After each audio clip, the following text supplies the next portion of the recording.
Hi everybody, welcome to another episode of Exploring Photography right here on Adorama TV, brought to you by Adorama. It's the best camera store in the world. Check them out at adorama.com. Well, I have two models today that are fantastic. Monique and Marilee, come on out.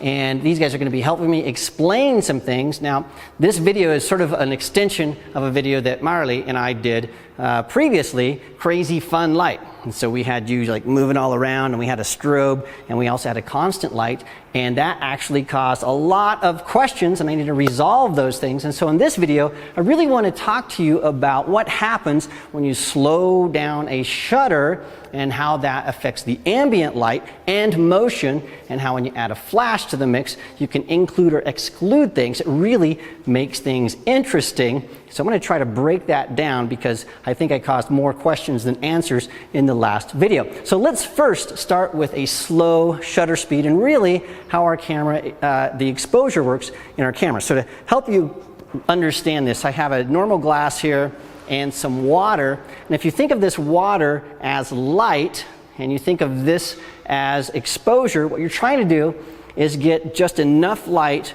so it fills up your glass all the way to the top. In other words, you want to have your sensor in your camera get just the right amount of light so you're not overexposed, in other words, water going over the glass, or underexposed, not enough water in the glass. And so there's two things that determine if you have the right amount of water or the right amount of light in your camera. One is how large the opening is in the glass or the carafe. That's the aperture in your camera. How wide is that? How much is coming through, and how much can come through at a different duration. Duration is the time it takes, so that's your shutter speed. So for example, if our aperture is really small or there's not very much light, we're just going to get a trickle of light coming into our camera, and it's going to take a long time for us to get a proper exposure, and if we don't let our camera go long enough, we're going to be underexposed. But if we have a lot of light or our apertures open really wide, well, you can see that we can use a shorter shutter speed. And so those two different things really play into how our camera's exposure works. Now with a really long, slow shutter speed, 2, 3, 4 seconds, something like that, our light is just sort of trickling into the camera. It's trickling into the sensor, and so that has an impact on motion. And to explain this, what we're going to have is Monique and Marilee are going to hop back here on this seamless white. And what I'm going to have them be doing is so Monique is going to be standing still, Marilee is going to be moving, and we're going to see the difference with a long exposure, how motion will change how that light shows up on the sensor, and how being really still changes how that light shows up on the sensor. And then we're going to add a flash to the mix, and we're going to start doing some interesting things. And so without further ado, we're going to start shooting that right now. All right, well, let's put this into practice by understanding the principles of a slow shutter speed and what that does to our light as it's coming into our camera's sensor. Some really interesting things happen. And so what we're going to do is we have Monique and Marilee back there. They're going to be walking back and forth and doing some things, but let me show you the setup. I have my camera here, and I have this set to a 4-second exposure. So I'm shooting at f/16, ISO 200. I have a neutral density filter on the front so we can really get that long exposure. So the important thing to understand is this is a 4-second exposure. Now back here we also have a studio strobe. We're going to get to that in a bit, so just don't worry about that right now. We'll get to it in a little bit. So the first thing we're going to do is Monique is going to exit, and then Marilee is going to get ready to walk across our seamless background. I've already focused this, and so all we have to do is tell Marilee to go. Are you ready? Okay, watch what happens. 1, 2, 3, go ahead. So my shutter is open. It's going to be going for 4 seconds. So 1, 2, 3, 4. It just ended. Now if we look at this image, what you see here is we have just a white background with a trace of Marilee's feet. So you can see her feet, just a little bit of a ghost. So what the heck is happening? So remember that glass of water, I was pouring that water in, how light trickles in to get a proper exposure. Well, our camera sensor isn't just a glass where it's containing the light in one location. It's a sensor that captures light across that sensor. So it's actually millions of little glasses called photosites that's capturing the light that's coming into our camera. So what's happening is, Marilee, come on over here. So we have this 4-second exposure, and so if Marilee just stood right here and didn't move, we would have light coming and bouncing off her shoulder into the camera, and after it's bouncing and going into the camera for 4 seconds, then she would be properly exposed right here. But she's moving. And so what's happening is the light's coming in, it's sort of hitting her, so take a step forward, but now she's gone.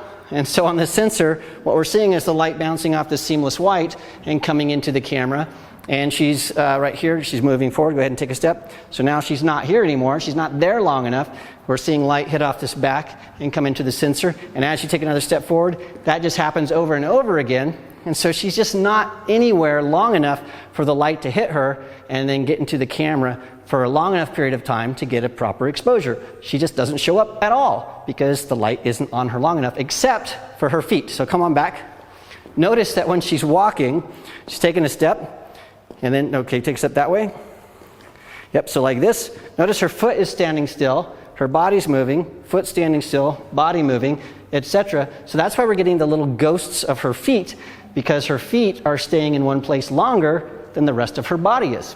So we're going to prove this out. So Marilee, go back to your starting point. Monique is now going to come into the scene. And Monique's going to stay completely still as much as possible. You can't stand completely still for 4 seconds, but you're going to do the best you possibly can. All right, so here we go. She's going to stay completely still. And then on a count of 3, we're going to have you walk through this. Ready? 1, 2, 3. So Marilee is walking. Monique is completely still. Now watch what happens. When we look at this image here, we can see that we have a blurry Monique because she couldn't stand completely still. But all that light was coming in, bouncing off of her, going into the camera for 4 seconds. We have a solid Monique. But Marilee is moving, so the light wasn't able to bounce off her long enough for her to even show up. And so that's what motion does to an image. So if you have something that's moving along a path, well, they just don't appear at all. Okay, now that we understand that, let's add a flash to the mix. Now, the only thing that I've changed here is I've taken my camera and now we're at a 1 second exposure shooting at f16 ISO 200. I took that neutral density filter off because now we're using this studio strobe and I wanted to make sure that it had enough chance to get into the camera and have a proper exposure. So I just wanted to remove that neutral density filter to do that. And we don't really need a 4 second exposure. So 1 second exposure, and Marilee is going to be walking across, and when she's about halfway across, I'm going to push this button on my remote. That's going to make the flash fire, and some interesting things are going to happen. So are you guys ready to do this? So watch what happens. I'm going to count to 3. Marilee's going to start walking about halfway through. I'm going to flash, and then we are going to see what happens. Okay, Marilee, go ahead and start walking. She goes. Boom. Okay, that was our 1 second exposure. Now what we see here is we still see Monique. She's frozen, she's exposed just like we normally would see her, but we have a ghost of Marilee. So how is that happening? So Marilee, come back out here. What is happening here is all the stuff that happened before. So the ambient light is still going into the camera, so as she's moving, there's not enough time for her to be exposed to show up to the camera. But once she gets about right here, I fired the flash, bam! That's a lot of light coming from that flash. So that is freezing her, and that light is going into the camera, and it's showing that ghost of her. But she keeps moving. And even though that light came into the camera, we still have a bunch of light that's coming off this back wall that's also going into the camera. And so that shows up, and it makes her look transparent. And so that's why you might see a ghost of somebody when you're using a flash in a dark room with a really slow shutter speed. So even though the flash is illuminating Marilee, we have this white wall here reflecting all this other light that shows up and it makes her look like a ghost. So how do we make her look not like a ghost? Well, we need to eliminate the ambient light, and we can do that really, really easily. So you ready to walk again? All we have to do is speed up our camera, our shutter speed on our camera. So what I'm going to do is I'm going to put this at my camera sync speed, which is about 1/60th of a second. So we're going to have you come on this side, and she's going to walk again. So now I'm just going to set this up. Again, I'm going to push this little button here. When she comes across, I'm going to put this on the camera so it works. Are you ready? Okay, start walking. 1, 2, 3, go. Click. Now look, no ghosts at all. All I did was I sped up my shutter speed to eliminate the ambient light, and all the light we see is from the flash. If you don't believe me, watch this. I'll take this and turn it off, so no flash at all. I'm going to take a picture. You can wave, Monique.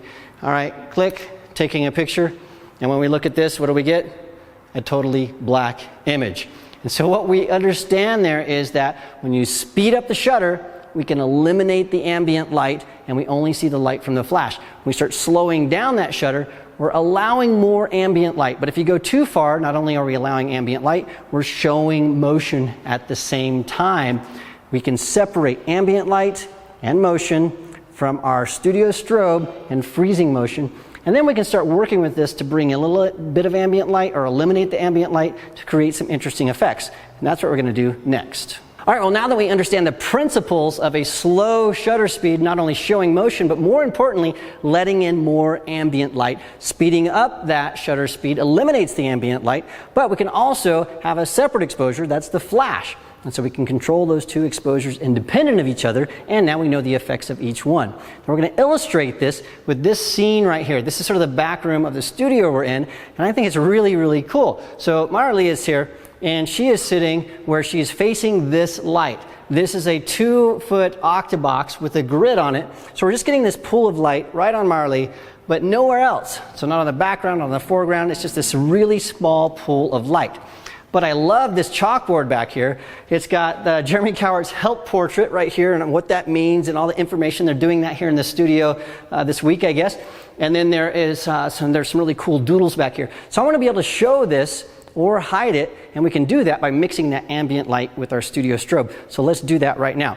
The first thing I'm going to do is I'm shooting at 180th of a second, ISO 200, f8, and that's going to eliminate the ambient light and only show what we see from the flash. So check this out. So we're going to have you look perfect just like that.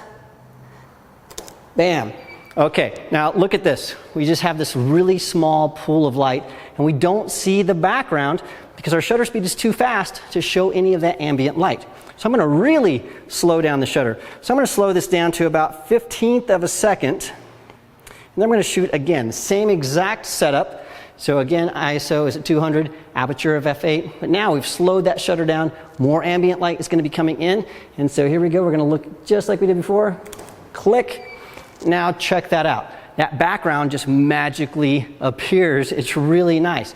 Now at a 1/15 of a second, Marley is going to have to be a little bit still. She can move a little bit because our flash is freezing her motion. We don't have to worry too much about motion blur. But if we wanted motion blur, again, we could slow that shutter speed down, and then we could have her move. We could do all kinds of things. So now that you know all of those principles, slow shutter speed, motion. Fast shutter speed, no motion, but no ambient light either. Well, thanks so much for joining me for this episode of Exploring Photography. Thank you, Monique. Thank you, Marley, for being exceptional models and walking around and doing all kinds of funny stuff. Don't forget to subscribe to Adorama TV. It's absolutely free, so click the button and subscribe today. And also, check out the Adorama Learning Center, where there are tons of articles all about things like motion and motion blur and using studio lighting and all kinds of things. Anything you can think of, it's at the Adorama Learning Center. Thanks again for joining me, and I will see you again next time.